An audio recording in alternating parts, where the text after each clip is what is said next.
Hai semua, kita bertemu lagi dalam Kisah Seram. Okay, seperti yang I janjikan pada minggu lalu, yang I nak share another story pasal student lagi. Kebetulan, tak adalah kebetulan, actually I dapat story ni lain-lain waktu, tapi I kumpulkan sajalah, letak dia orang dekat-dekat, macam bertema lah.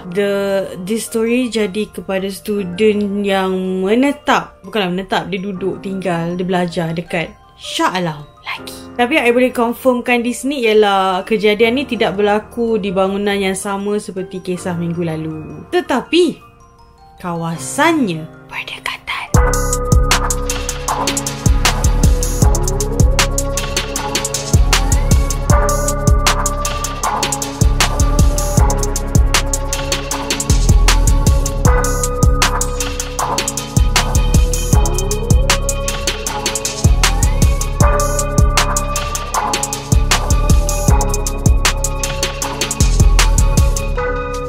Kisah ni diceritakan, dihantar, dikongsi oleh seseorang yang saya namakan sebagai kita dah pakai Lala, kita namakan dia Lisa. Kenapa nak pakai Lisa? Entahlah. Okay, tapi Lisa bukan nama sebenar. So Lisa ni dia baru pindah dekat this one apartment. Dia baru duduk seminggu. Masa dia pilih-pilih ni seperti biasa, harganya murah, lokasi dekat dengan tempat belajar dan segala kemudahan yang lengkap. Begitulah. Macam everything is too good to be true kan. So dia pun duduk kat situ. Dia tak kenal sangat siapa yang menyewa kat situ, sebab mostly budak-budak yang belajar dekat uni dia menyewa dekat kiranya apartment yang area-area lain yang lebih mahal kot harganya compared to this her apartment ni.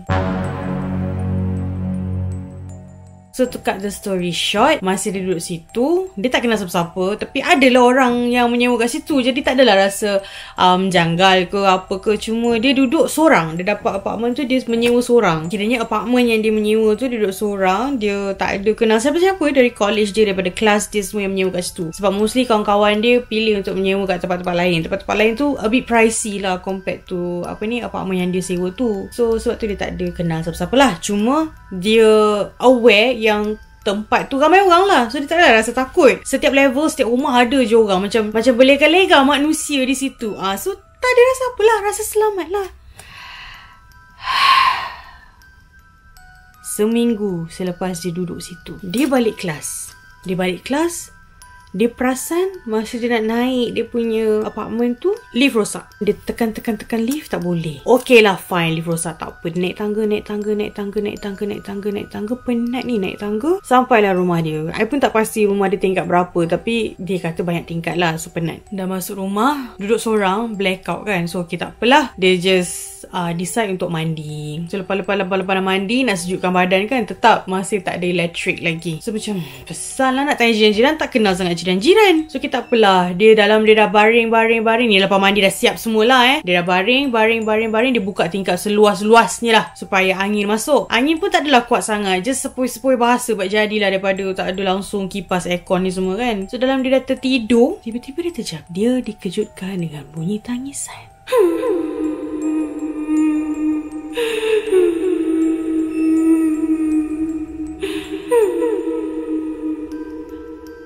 Bunyi dekat. Tiba-tiba bunyi jauh. Sayup je bunyi nangis tu.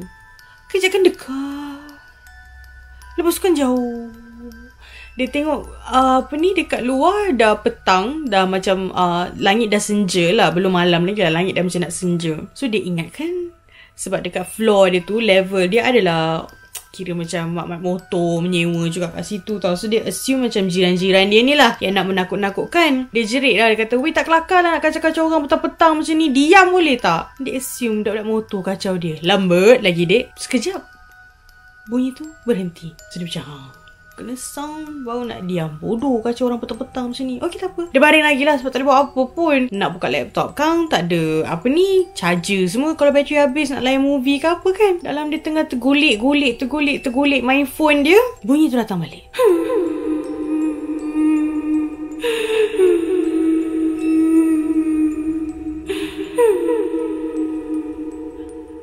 Dia macam keluar dekat tingkap tu, pandang-pandang. Dengar lagi ni bunyi nangis ni. Dia tak boleh nak identify. Tetap dia assume mak-mak motor tu. Weh, boleh diam tak? Terus Lepas tu jurit tu mengilai, ketawa kuat sangat. Dia terkejut.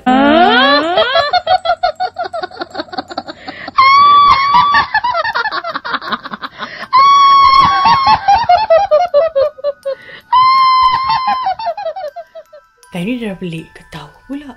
Weh, tak kelakar lah bodoh. Marah, angry. Yelah, member tengah panas. Elektrik tak ada, nak kena kacau pula. Terus jerit, maki semua keluar. Benda mengilai pula. Mengilai ni bersama kejap dengar jauh, kejap dengar dekat, kejap jauh, kejap dekat. Siapa yang nak ketawa-ketawa jauh dekat ni?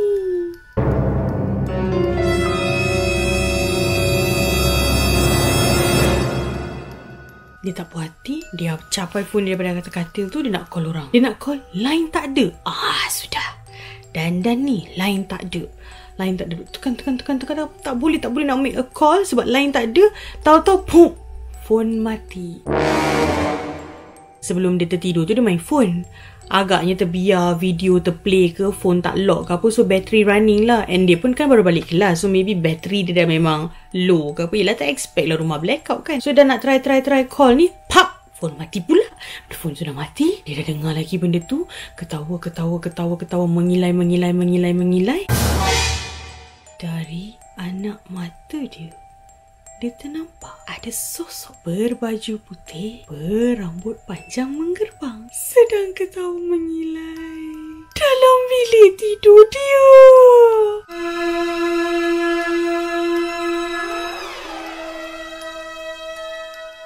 Tak tahu nak buat apa, nak lari. Nak keluar lari, pakaian tak sopan pula. Yelah, perempuan kadang-kadang kita ni kat rumah, kita memang pakai sesuka hati kita nak pakai apa kat dalam rumah, tak ada orang kan. Dia wanita bertudung, jadi dia terpaksa lah nak kena siap. Macam mana kau nak siap dekat dalam bilik kau ada benda? Dia punya jiwa kental. Dia cepat je capai apa yang sempat dia capai. Pakai tudung, dia lari keluar. Sepanjang jalan dia turun tangga tu, dia asyik terlanggar orang. Dia tak nampak pun ada orang ke, tak ada orang ke, dia tak nampak. Sebab tempat tu gelap. Segelap-gelap alam. Benda belum malam lagi ni, tapi gelap gelita tempat tangga tu. Sedangkan masa dia balik, kan dia naik tangga, okey je kan. Ini tiba-tiba gelap gelita tempat tu.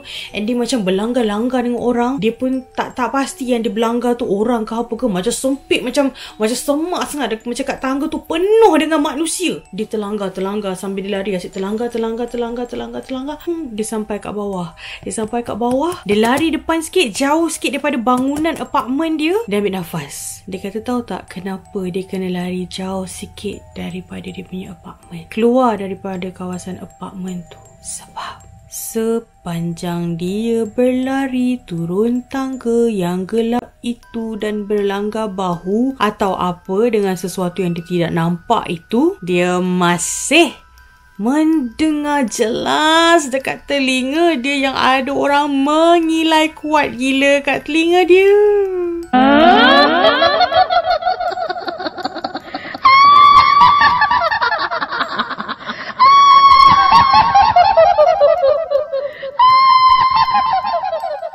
Bila dia dah seberang jalan, bunyi hilayan itu terhenti daripada telinga dia. Dia kumpul semangat dia. Dia toleh. Dia tengok bangunan tu.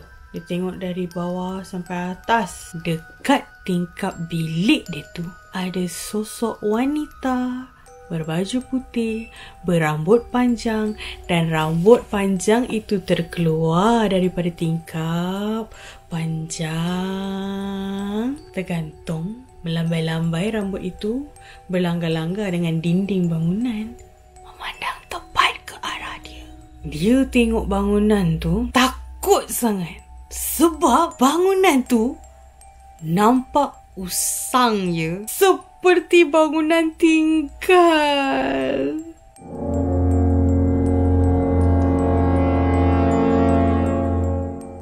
Dia beristighfar, dia selawat, dia duduk sorang-sorang, dia berzikir sebab nak tenangkan hati dia. Sebab dia tengah panik macam, ya Allah, aku duduk kat mana? Totally different than what dia selalu nampak. Masa dia baru pindah, masa dia cakap dengan orang yang dia nak sewakan tu, semuanya lain. Semuanya nampak normal. Kan I cakap, dia kata kat situ banyak manusia. Dekat setiap floor ada orang bersidai kat luar, ada mak-mak motor, ada semua benda tu. Tetapi kali ni dia nampak memang usang, kosong, terbiar, tak ada orang langsung, tak ada motor, hanya pokok-pokok dan lumut-lumut, dan hanya ada satu wanita misteri yang berdiri dekat tingkap bilik dia dengan rambut panjang yang terkeluar-keluar daripada tingkap sampai ke bangunan dinding tu, berlambai-lambai, berlanggar-langgar. Itu je hidupan yang dia nampak dekat bangunan tu. Pandang tepat ke arah dia. Pandang je. Tak buat apa. Dia keluarkan balik phone dia. Bateri kan dah mati. Dia tak tahu nak buat apa. Dia try on balik. Dia try. Boleh on. Suddenly, ada bateri. Sikit ada bateri. Dia terus call mak dia dekat kampung. Dia merayu-rayu mak dia. Cakap tolong dia. Dia nak pindah. Dia tak nak duduk dekat apartmen tu. Sebagai mak, of course lah mak akan macam apa yang berlaku. Dia tak nak cerita kat mak dia sangat. Dia kata nanti dia balik kampung dia cerita.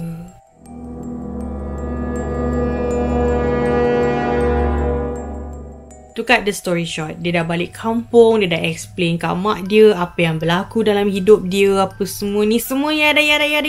Mak dia bagi tahu dia sesuatu yang dia pun terkejut. Rupa-rupanya memang dari kecil Lisa ni dia dikurniai satu gift, iaitu dia boleh nampak apa yang kita manusia biasa ni tak nampak. Cuma macam kalau I pernah interview sebelum ni, Hanan, the anchor sister, dia aware dengan benda tu dan dia berdamai dengan takdir. Macam kisah Lisa ni, dia ada gift tu, tetapi tidaklah selalu penampakan dia begitu begini, nampak macam tu. Dia belum lagi pernah termasuk ke alam lain di mana dia melihat sesuatu situasi itu lain daripada apa yang kita nampak. Macam kalau dia nampak ada benda menumpang, kalau dia nampak ada benda berterbangan, itu biasa bagi Lisa. Selama hari ni, kalau dia ternampak tu, dia hanya merasakan macam yelah, kadang-kadang kadang-kadang manusia ni bila dia ada gift tu yang dia tak begitu memahami gift dia, jadi dia ingat benda tu macam menjelma macam tu je lah. Dia tak tahu yang memang sebenarnya dia ni ada kebolehan untuk masuk ke dimensi lain. So selama hari ni dia ingatkan dia hanya macam nampak kelibat tu macam dia kena gangguan. Dia tidak menganggap itu adalah kurniaan. So bila dah balik kampung cerita kat mak dia, so mungkin mak dia dengan dia berbincang tentang kelebihan yang dia ada. Jadi mak dia buat conclusion mungkin kali ni ianya sedikit ekstrim, di mana dia termasuk ke dalam dunia lain. Bila mana dia nampak bangunan itu berupa bangunan yang normal, yang ada penghuni, sedangkan daripada mata kasar tiada. Sudah balik dekat sini, Shah Alam peace y'all tu, dengan bantuan kawan-kawan semua, pergi naik atas, ambil barang-barang dia, kemudian dia pindah. Dia pindah ke mana, dia tidak bagi tahu. Dan adakah kisah ini baru berlaku atau kisah ini lama berlaku, dia tidak bagi tahu. Tapi sekarang dia lebih memahami kurniaan yang diberi dan dia lebih berhati-hati dalam apa jua yang dia lihat, sedang membiasakan diri antara reality ataupun adi kudrati. Jadi dia dalam proses untuk transition and understand better about dia punya surrounding and how mata dia boleh melihat apa yang kita tak boleh lihat. Itu saja kisah yang ada untuk kongsi kali ni tentang kisah student yang duduk menyewa, yang diganggu, yang rupanya dah seminggu duduk kat rumah tu, baru tahu rumah yang dia duduk tu bangunan tinggal. So macam mana kita nak explain dia dah seminggu duduk situ, hari yang ke-7 baru dia sedar tak ada elektrik, hari yang ke-7 baru dia sedar bangunan itu adalah bangunan usang, bangunan tinggal. Jadi sepanjang dia duduk kat situ dalam masa 5-6 hari tu, elevator semua dia boleh naik turun macam biasa. Kadang-kadang benda-benda macam ni sangat susah untuk dia explain. Scientifically memang tak boleh nak explain. Even masa I baca tu pun, I macam mana aku nak bagi orang faham situasi yang Lisa ni alami. Orang akan cakap senang, alah takkanlah dalam satu bangunan tinggal boleh duduk. Kita tak experience apa yang dia rasa tau. Kita tak ada kelebihan yang dia ada. Dalam dunia kita, bangunan tu rosak, bangunan tu tinggal. Tetapi Lisa ni dia dikurniai gift yang dia boleh termasuk ke dunia lain. Macam mana dia boleh naik elevator yang sebenar-benarnya dalam dunia kita rosak. Jadi siapa yang Lisa deal untuk sewa bilik itu? Itu pun persoalan yang bermain di minda, dan sebagai pencerita, I tak boleh nak dig lebih. Prinsip I ialah apa yang orang hantar, hanya itu yang akan I ceritakan. Jadi pengajaran yang kita boleh dapat daripada kisah ini, pertama, nak mencari rumah sewa tu kadang-kadang kita tak boleh nak buat sendiri. Kita memang kena cari orang yang tahu dekat mana. Yes, budget tu memang kadang-kadang menjadi punca kenapa kita terjerumus dalam tempat-tempat yang berhantu, berpenunggu, bermacam-macam macam kisah sebelum ini pun akibat sewa rumah yang murah. Begitulah, duduk 6 bulan dengan hantu 2 ekor pula tu. Yang macam ini dah dapat harga yang ideal, dapat sewa satu apartmen, duduk seorang, hujung-hujung bangunan tinggal kau. Daripada dua-dua kisah recently inilah kan, I boleh rumuskan yang kalau kita nak menyewa, satu memang kita kena usahalah nak cari tempat menyewa. Kita tak boleh nak harap kat orang. Tapi tak salah kalau kita cuba tanya-tanya keliling, tanya kawan-kawan kampus ke, tanya lecturer ke tentang area-area yang kita nak sewa tu. Mungkin bukan sebab mistik juga. Kita kena tahu juga kalau kita nak menyewa tu black area ke, kalau ada banyak black area. Okay, bila saya cakap black area ni, saya bukan racist as in African American ke African people ke, no. Black area maksudnya kawasan di mana banyak berlaku jenayah. Selainlah kerana unsur-unsur mistik, ada banyak lagi unsur keselamatan kita nak ambil kira. Jadi bila kita nak sewa rumah tu, kita kenalah tanya-tanya keliling atau buat research sikit. Sekarang ni dunia dah serba moden. Buat research sikit. Kita google macam area ni, macam katalah dekat Shah Alam section 13, rumah area ni, tak Google apa ada kat situ. Dekat Subanjaya USJ 7 nak sewa, pap Google apa ada kat situ. Nak sewa dekat mana, Bukit Raja, pap Google apa ada kat situ. Kadang-kadang kena terpaksa because dah dua kisah yang I kongsi. Student yang menyewa tempat yang keras, kesian tau. Lepas tu nak kena pindah. Dah lah pindah ni satu hal. Okay, walaupun pindah tak banyak barang, tapi kita nak kena alih barang, pakaian, masa, waktu, dengan kelas lagi. Dah lah zaman study ni lah juga yang paling susah nak bahagikan masa. Ya, bila zaman kerja pun langsung tak ada masa nak dibagi-bagikan. Tapi I faham setiap manusia ada fasa dia. Bila kita dalam fasa jadi student uni ni, kita tetap rasa tak terkejar waktu dengan kelas lagi, dengan assignment lagi, dengan hal-hal lain lagi lah. So bila nak kena pindah randa, of course akan buat kita rasa ya Allah semaknya. So sebab tu kalau boleh nak cari rumah sewa, kita cuba cari rumah yang at least lah, macam dia cakap tadi kan, kawan-kawan dia banyak menyewa tempat lain, dia menyewa kat sini. So at least carilah rumah sewa yang rakan-rakan kampus anda juga turut menyewa di sana. So in case anything happen, korang tak adalah alone. Korang imagine kalau dia teruskan je tertidur dan tak terjaga dan masih wujud dalam bangunan yang usang, masih duduk situ. Kita tak tahu tau apa yang berlaku. Kadang-kadang benda-benda ni diorang suka feed on our energy tau. So kalau bila orang dah ambil energy kita, dalaman kita, lama-lama kita lemah pun boleh sakit kan. And jangan yang mana skeptik tu kan, alah sibuk lah nak menyewa, nak kena cari rumah berhantu. Bukan hanya sekadar rumah tu berhantu. Macam saya cakap tadi lah, kena fikirkan keselamatan. Tak kisahlah lelaki ke perempuan ke, kita nak lah menyewa kat tempat yang kita boleh rasa selamat. Kalau anda juga ada kisah yang lebih kurang sama ataupun lain, tak payah kisah pasal sewa-sewa, kita boleh tukar dah. Kita boleh beralih topik dah ke benda yang lain. Kalau korang ada kisah seram yang ingin dikongsi, atau kisah lain berlaku kat anda ke, berlaku kat kawan anda, jiran anda, orang kampung anda, just share dengan I, and insyaAllah I akan cuba menceritakan semula kisah anda dengan cara saya yang tersendiri. Mungkin ada yang setengah tu dia macam tak apa nak suka bila I letak jump scare tu semua kan. I dah cuba kurangkan, cuma I minta sangat semua macam faham. Kadang-kadang dalam bila kita kata ni, kita buat topik kisah seram, dia jump scare sikit tu kena ada. Barulah macam James Wan Conjuring, tapi versi bercerita. Okay guys, jaga diri, jaga-jagalah dengan segala persekitaran. I doakan semoga korang semua sentiasa dilindungi lah. Okay, dan sehingga kita bertemu lagi lah in the next video. Bye, Assalamualaikum.